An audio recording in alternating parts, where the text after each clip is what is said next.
Olá pessoal, meu nome é Rafael, sou professor de Direito da Universidade Federal de São João del Rei. Eu faço doutorado em Ciências Jurídicas Empresariais na Universidade de Coimbra, sou mestre em Direito Empresarial e hoje eu estou aqui para falar sobre o presidencialismo e as crises políticas no Brasil. Para a gente entender um pouquinho a crise, essas crises políticas, digo principalmente essas desavenças que ocorrem entre o poder executivo e o poder legislativo, a gente tem que entender como é que o Brasil foi fundado. Bom, num primeiro momento, a gente precisa considerar que o Brasil, ele, ao contrário de outros países, ele não foi construído por lutas, por discussões políticas, por discussões intelectuais. Não, ele simplesmente foi passando grande parte da sua história sob o comando de um rei, com a colonização e posteriormente com o Brasil Império. E ele obteve, o interessante é que ele obteve o ato de independência, ele obteve a sua independência não por meio de uma luta, mas sim por um golpe que foi dado por Deodoro, como é que ele chama, né? Por Deodoro da Fonseca. E, à medida que a gente vai estudando a história do Brasil, o desenrolar político, a gente entende por que a gente se encontra nessa situação tão penosa, ela é caótica. É incrível a gente olhar para essa nossa realidade e pensar como é que a gente chegou aí. Então a gente vai tentar entender essa situação começando lá de 1500, desde a conquista do Brasil por Portugal. Parcela desse poder que a gente verifica hoje no poder executivo, a gente analisa lá atrás e vê que esse poder centralizado, né, o poder político na mão de uma única pessoa, ela é oriunda do próprio imperador do Brasil Colônia e Brasil Império. A gente verifica parte dessa justificativa de um poder mais centralizado, tá? Que é algo que a gente foi vivenciando ao longo do tempo e foi solidificando, principalmente na Era Vargas. O primeiro período da Era Vargas, ele constitui 15 anos de poder. É notório pela capacidade que o governo Vargas teve de iniciar uma mudança radical no nosso país. E por que eu estou falando isso? Para que o Brasil pudesse se tornar efetivamente uma colônia de Portugal, não bastava que Pedro Álvares Cabral chegasse no Brasil, colocasse uma cruz, rezasse uma missa e fosse para as Índias resolver os seus assuntos comerciais. Não, era necessário muito mais do que isso, era necessário povoar o Brasil. Durante esses 30 anos, além do Brasil ter sido pouco explorado por Portugal, Inglaterra, França e Holanda viam o Brasil como uma terra de ninguém. Então, eles também iriam fazer determinadas incursões aqui. Então, qual que foi a ideia? O Dom João III, ele determinou que o Martim Afonso de Souza, em 1532, viesse ao Brasil para produzir cana-de-açúcar, porque o açúcar à época valia muito dinheiro. E como o Brasil era uma terra vasta, então esse nobre juntou ali meia dúzia de pessoas e veio para o Brasil para fazer esse experimento de plantação de cana, o que deu certo. E logo em seguida, Dom João III dividiu o Brasil então em 15 pedaços, né?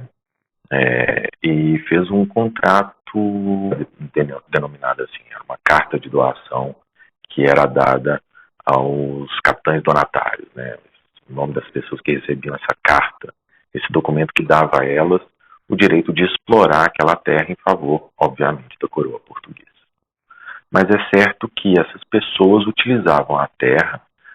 Obviamente, nem todas as capitanias deram certo, por inúmeros fatores, dentre eles a própria revolta dos índios em querer trabalhar para os colonos. a ausência de mão de obra, a própria improbidade das pessoas que vinham para o Brasil colonizar a terra, e apenas duas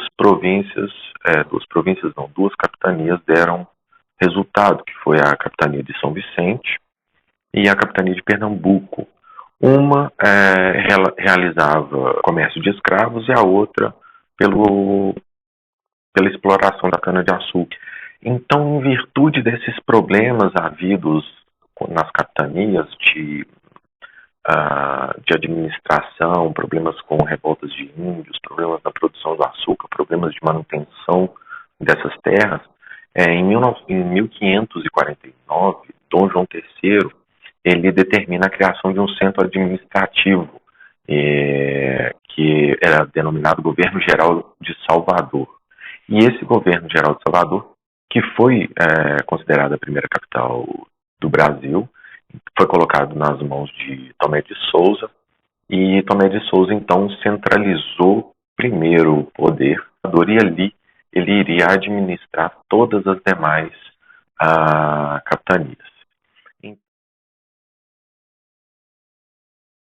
Dentro desse governo geral, nós temos um provedor-mor, aquela pessoa que vai analisar a situação da capitania, vai informar o que poderia ser feito para melhorar. O ouvidor-mor, aquele que vai promover a justiça.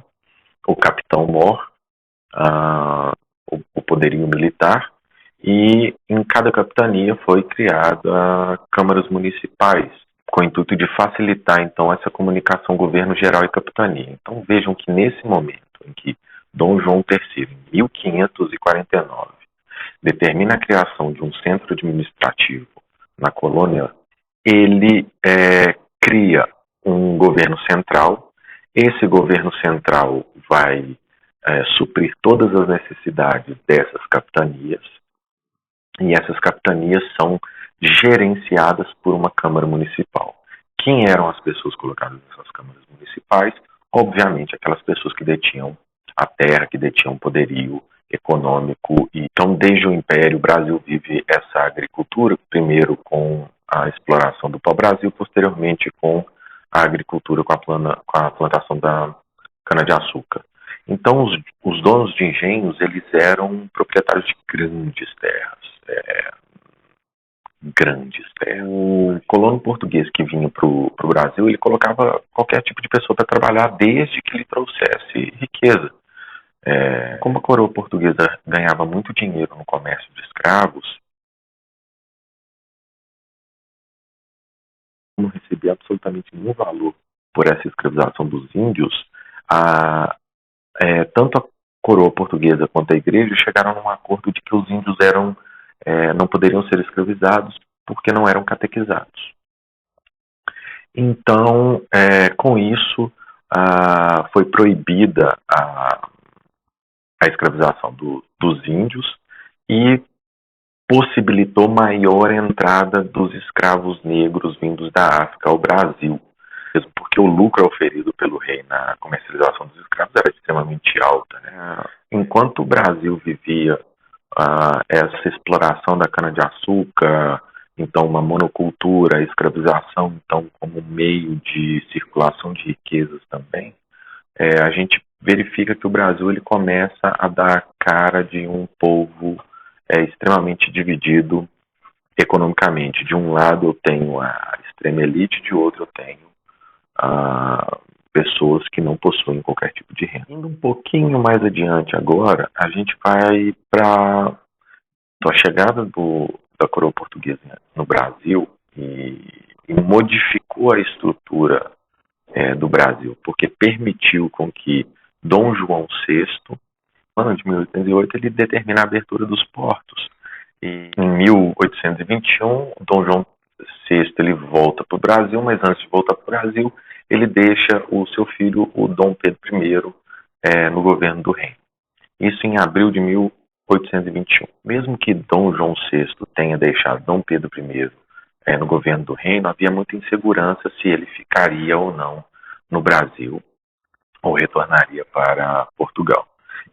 E ele fica com o intuito de manter a organização administrativa no Brasil e também pelo fato de que Portugal queria que o Brasil retornasse àquela condição de colônia. E outros já bastante enriquecidos por exploração da cana-de-açúcar e da comercialização de escravos, essas pessoas já queriam um Brasil mais independente. Então foi um momento assim de incertezas na nossa política.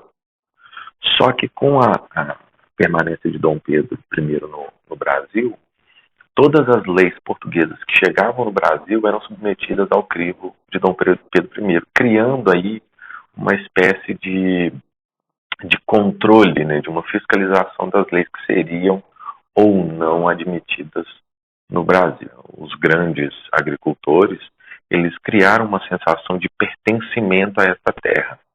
Então a sociedade brasileira, então essa elite brasileira já tinha um grau de desenvolvimento político que impulsionou a participação de membros da elite nas próprias decisões administrativas tomadas por Dom Pedro I.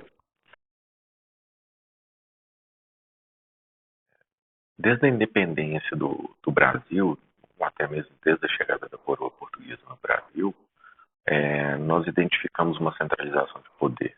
E o Marechal Deodoro da Fonseca determinou então a saída da família imperial do Brasil e proclama a República, substituindo então um poder monárquico para uma república. República, res pública, né? A alteração de um império para uma república, decidiu-se por um sistema presidencialista num modelo federalista. Então que haveria uma certa descentralização do poder, liderados, contudo, por um presidente. Na prática, economicamente, não houve nenhuma alteração no Brasil. Teoricamente, o Brasil ele se tornava laico pela própria Constituição de 1891, e socialmente os novos líderes iniciavam uma nova cultura. A proclamação da República veio para atestar isso pelos seus dois primeiros presidentes. O Marechal Manuel Deodoro da Fonseca, que governou o Brasil entre 1889 a 1891, e o seu vice, Floriano Peixoto. O Deodoro da Fonseca, ele governou o Brasil por 1889 a 1891 e foi obrigado a sair, esse excesso de centralização do poder, no momento em que ele manda fechar o Congresso Nacional. Então, o vice que assume foi Floriano Peixoto. O Brasil, por ele ter passado desse momento monárquico por um momento republicano, ele tentava criar a sua própria identidade. Então, entre 1891 até 1930, o Brasil vivia naquele período que a gente conhece da política do café com leite. Ora se elege um presidente paulista, ora se elege um presidente mineiro. Então, durante essa República do Café com Leite, quem determinava a condução do Brasil ou era um presidente paulista ou era um presidente mineiro.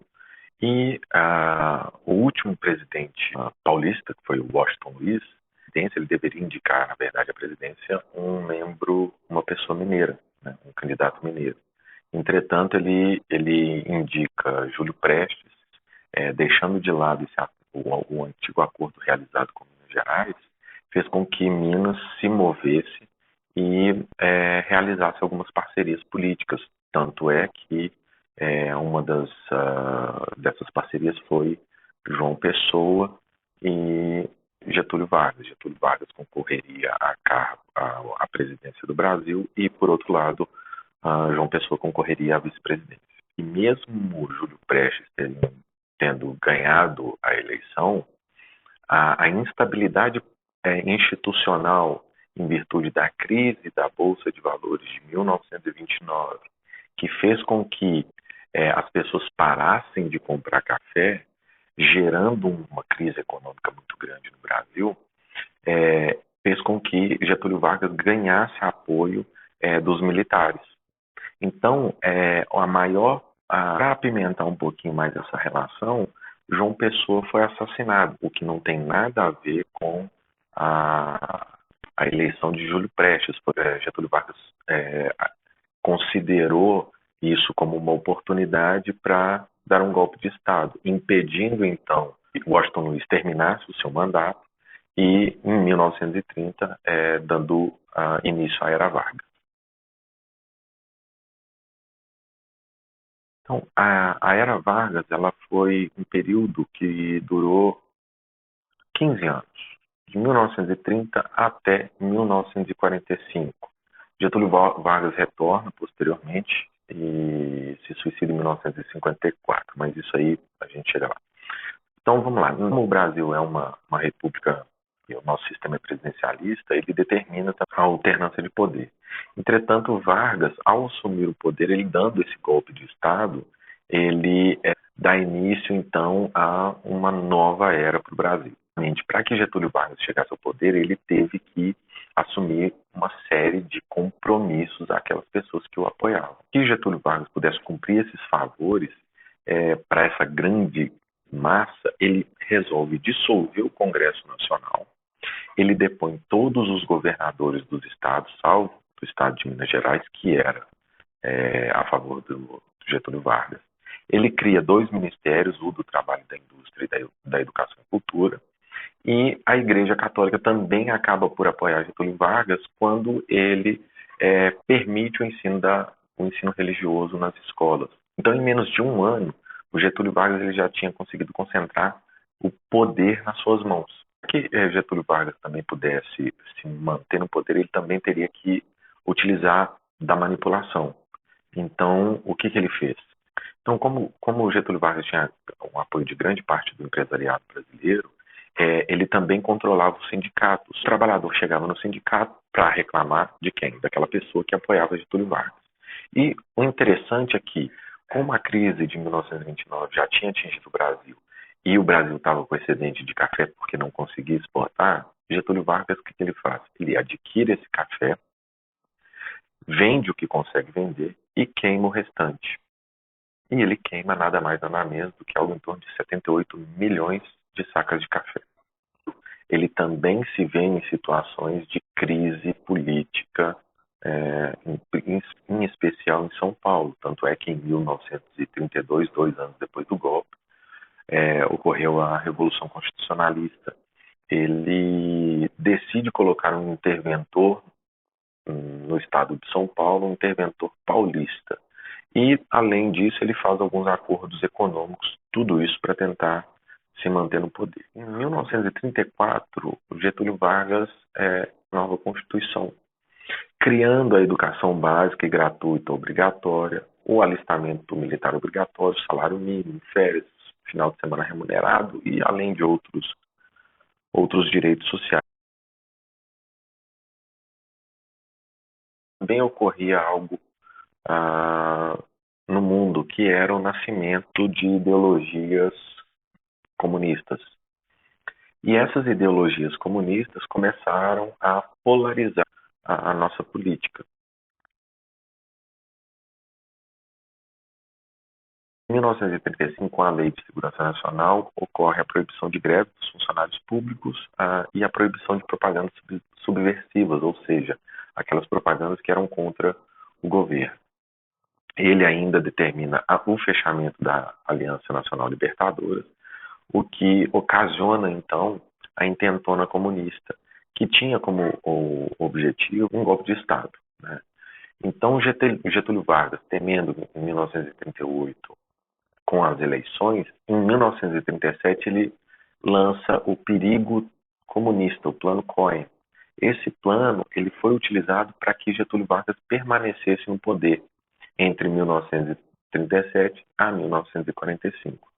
Então, o Estado Novo, criado então em 1937, ele dissolve o Congresso Nacional, outorga uma nova Constituição, essa agora ditatorial, e determina a criação do Departamento de Imprensa e Propaganda para promover a imagem de Getúlio Vargas.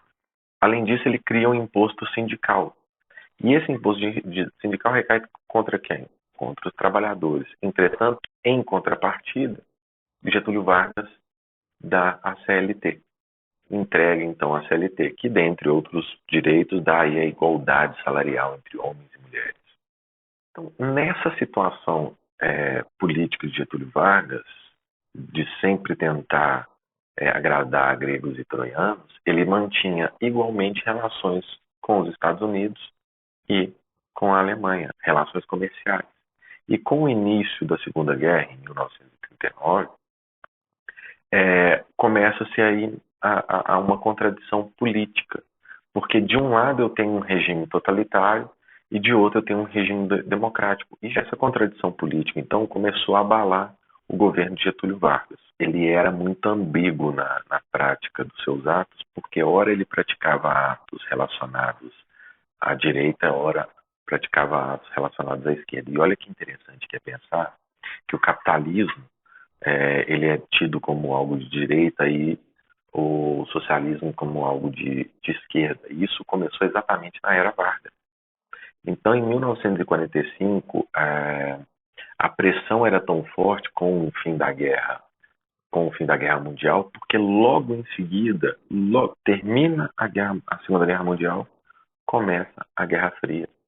E a Guerra Fria nada mais é do que capitalismo versus o socialismo.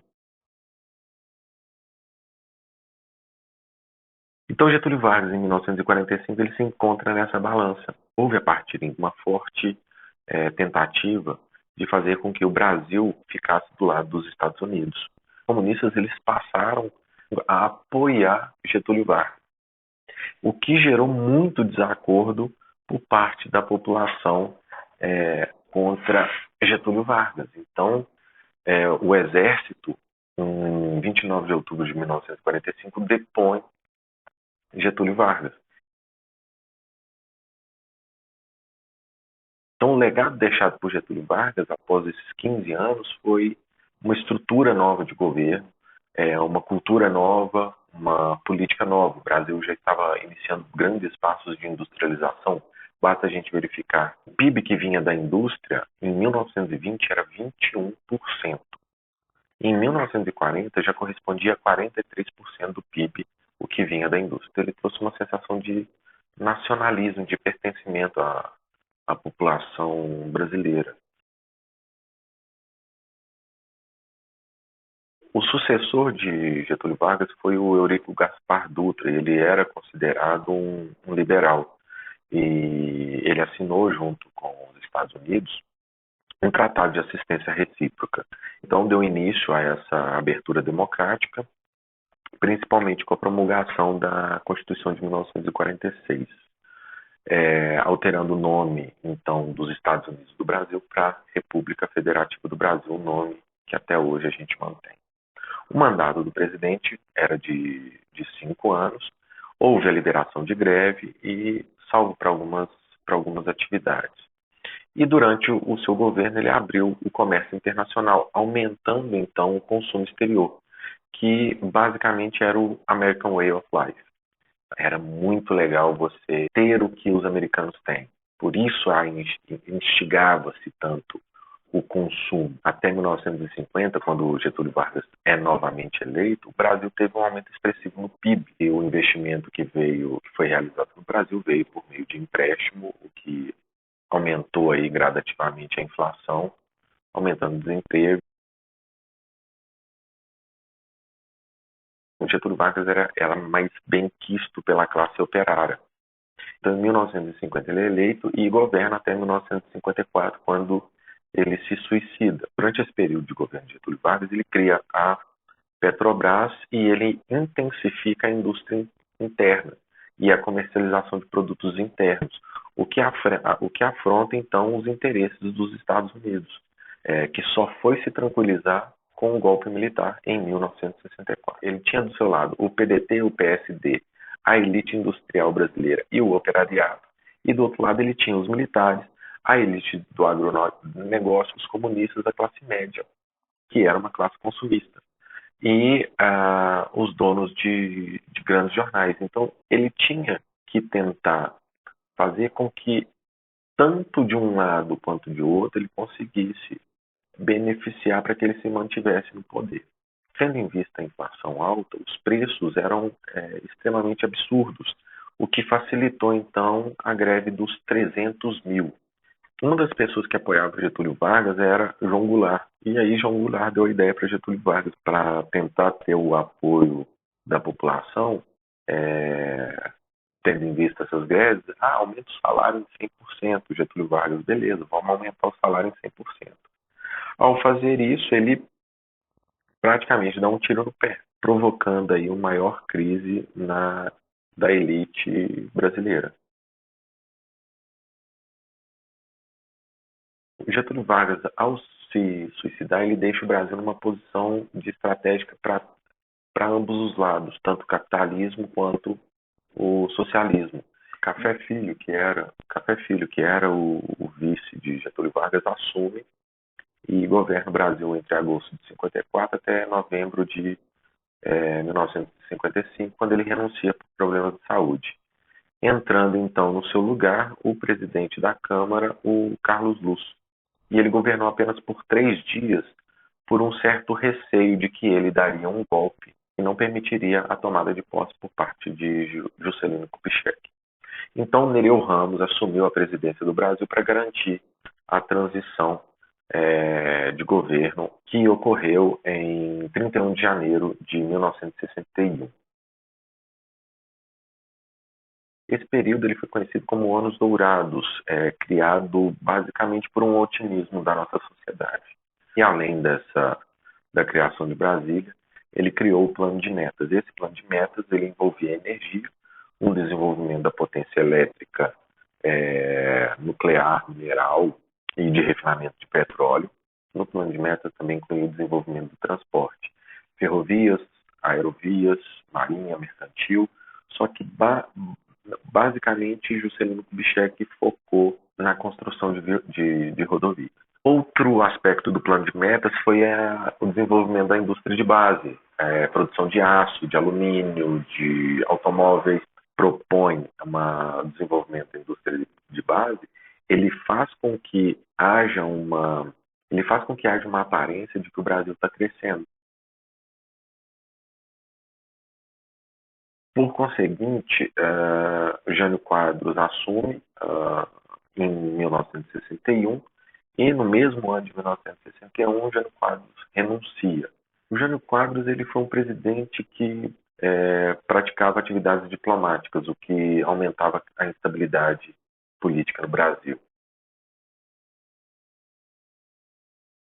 Com a renúncia de Jânio Quadros, quem assume é João Goulart. E o João Goulart estava em missão diplomática na China, quando ele ficou sabendo da renúncia de Jânio Quadros.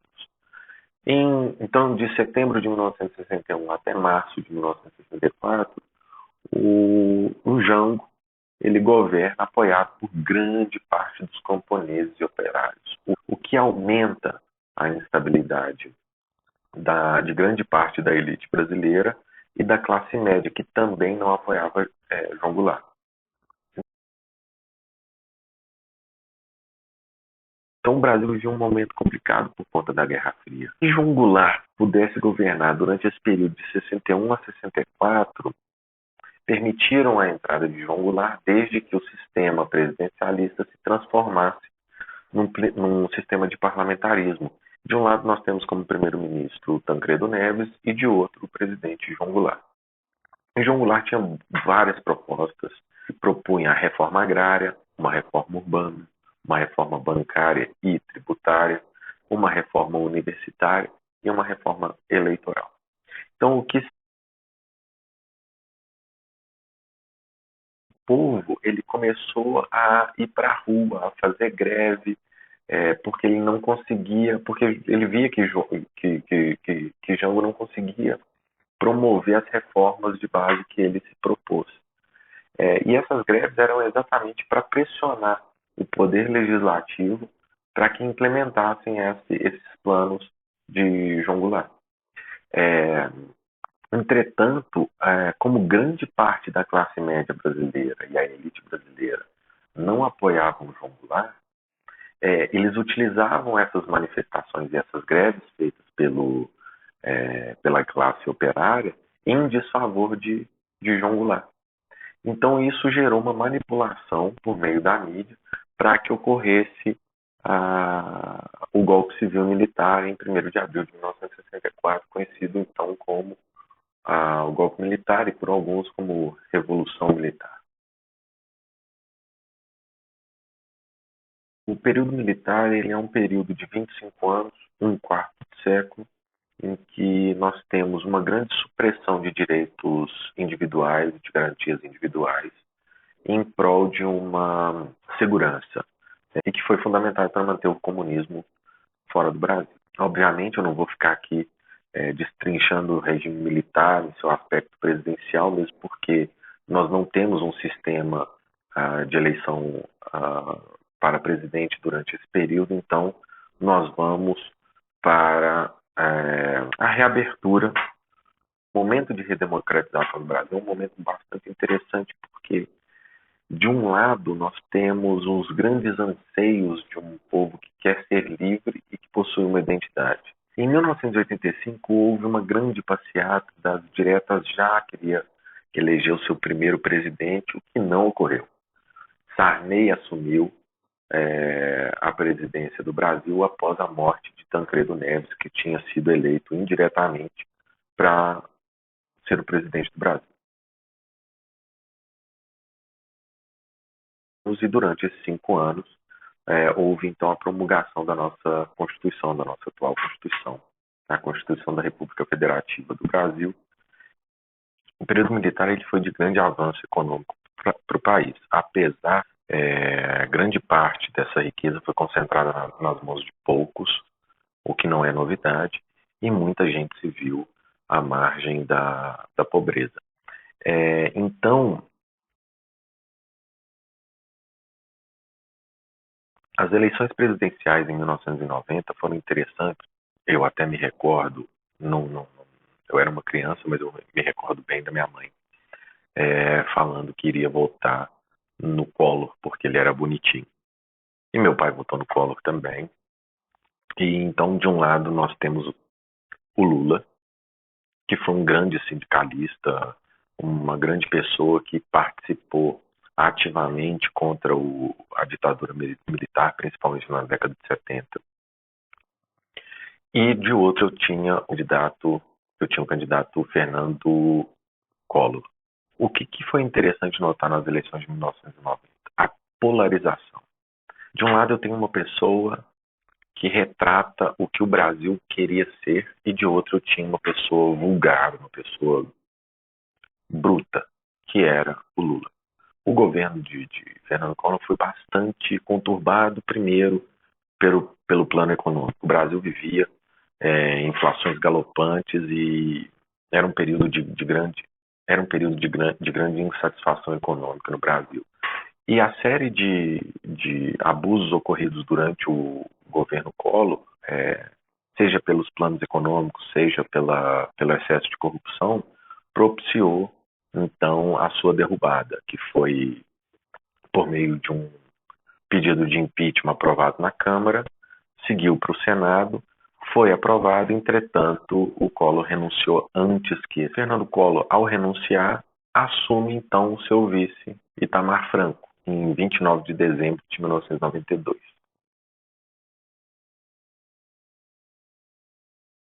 E o Itamar Franco ele fica no governo até 1º de janeiro de 1995, quando ele passa a faixa presidencial para Fernando Henrique Cardoso.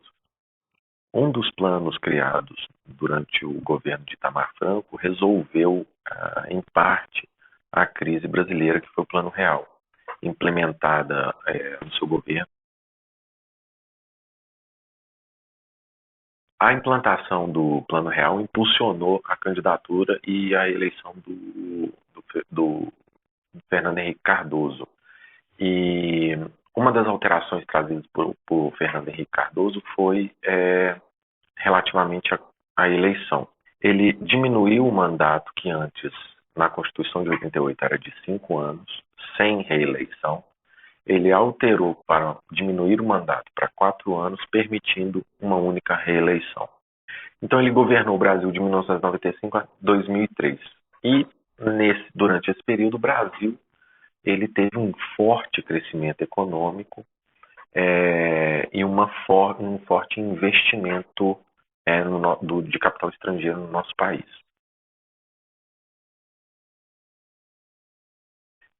A vinda de Luiz Inácio Lula da Silva em 1º de janeiro de 2003, e ele governou até janeiro de 2011, ou seja, foram 8 anos de governo, igual o do presidente anterior, foi diferente do governo do FHC, porque o Lula ele criou e implementou diversos programas sociais. E esses programas sociais permitiram uma maior distribuição na renda, o que favoreceu grande parte da nossa população que sempre se encontrou alheia ao interesse do Estado.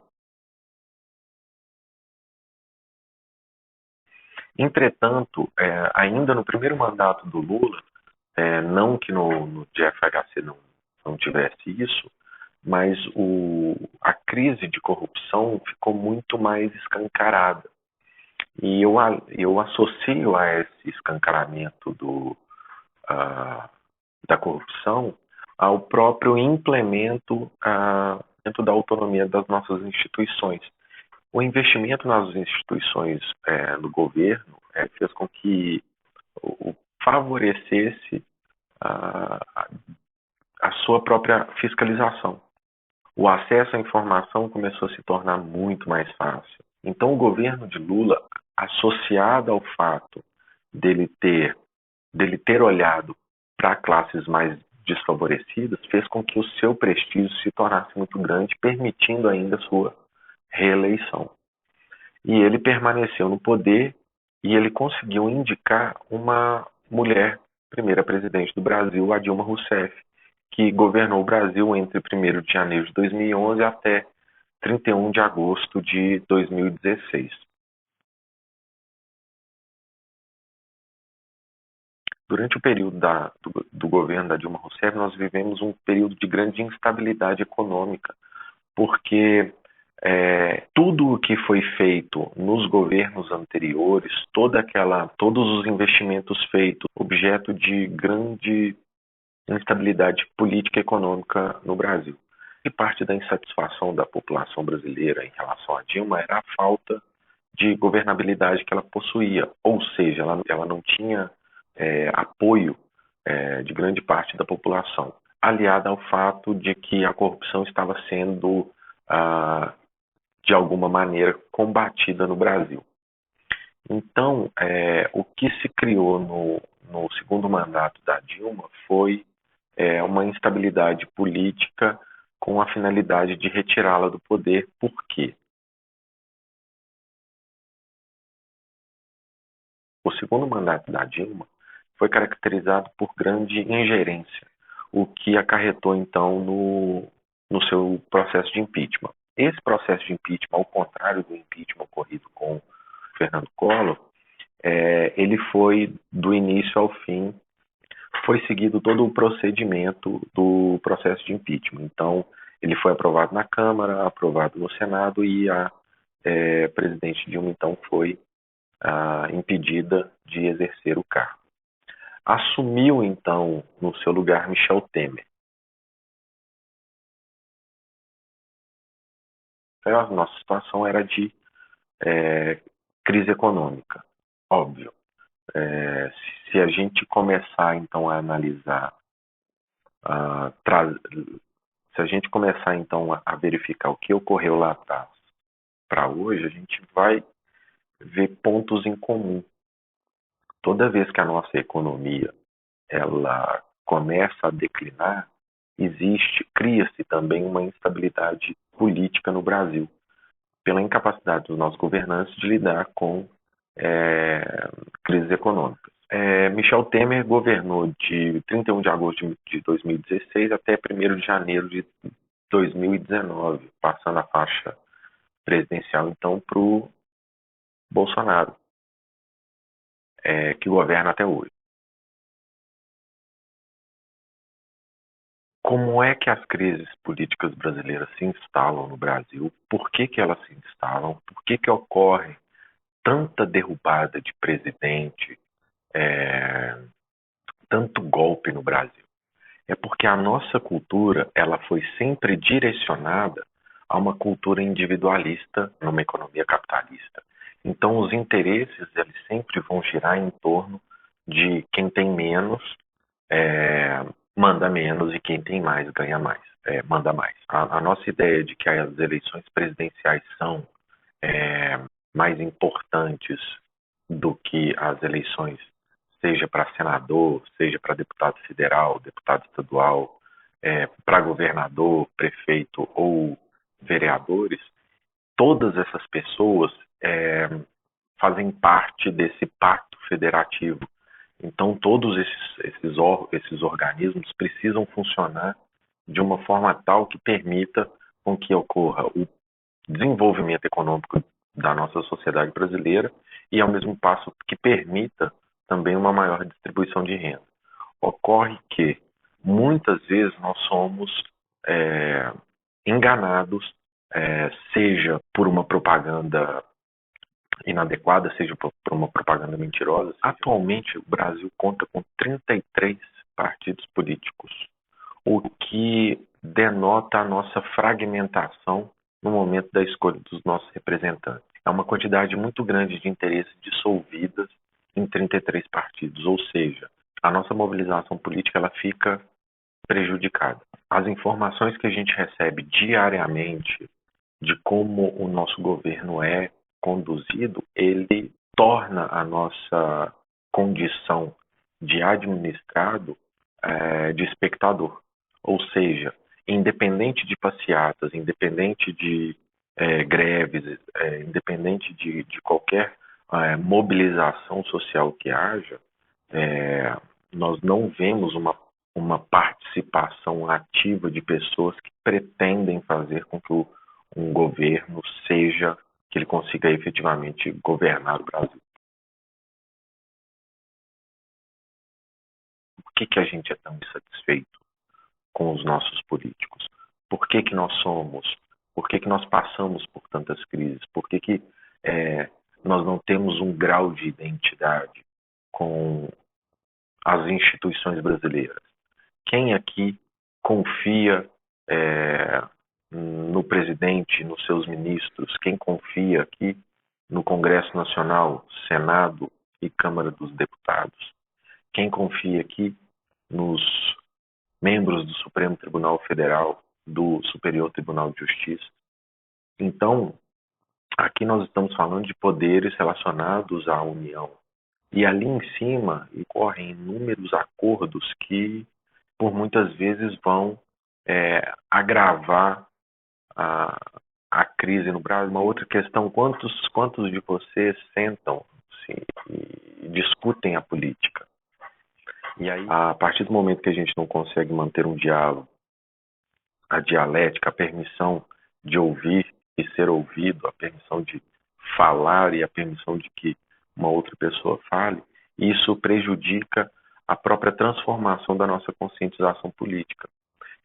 O que nós temos hoje é uma polarização de ideias. Ou você é de um lado, ou você é de outro lado. Não existe um meio termo ou um pouco de um e um pouco do outro para tentar achar um equilíbrio. Então, a mentalidade de você querer ter uma pessoa que possa satisfazer todos os interesses de uma sociedade tão fragmentada, culturalmente diversa, complexa como a nossa, é digno de um salvador da pátria mesmo. Então, galerinha, é isso. Eu não estou querendo aqui resolver problema nenhum, não estou querendo. Eu estou passando apenas a minha visão de como eu entendo a crise política. Ok, pessoal, então depois de quase 4 horas gravando aqui, é esse o resultado que vocês têm. Se vocês gostaram, dá o likezinho e a gente vai conversar. Não sei porque que eu falei dar o likezinho. Bom, bora. É isso. Um forte abraço para todos. Valeu.